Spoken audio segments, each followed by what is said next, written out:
Là, on a des petits groupes de personnes qui sont extrêmement organisés, qui sont quasiment entraînés. On les voit sur des images des chaînes de télévision qui progressent comme les forces de sécurité.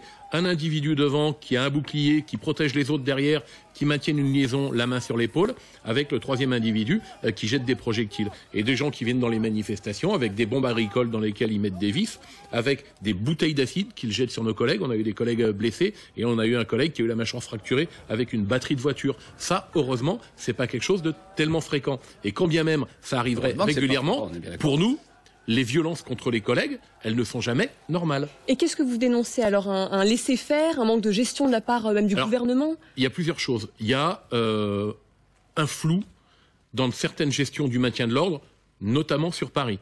Ça veut dire qu'on utilise par exemple des compagnies de CRS insuffisamment nombreuses pour barrer une avenue. C'est arrivé à avenue Diderot le 30 avril dernier. Donc on a des CRS qui expliquent qu'ils vont être insuffisamment nombreux pour bloquer la rue, mais on leur indique quand même l'ordre d'y aller, ce qui fait que forcément ils ne sont pas en mesure de s'opposer efficacement, et ça crée des tensions et ça crée des violences. Et on a un collègue en civil qui a été grièvement blessé avec un jet de projectile.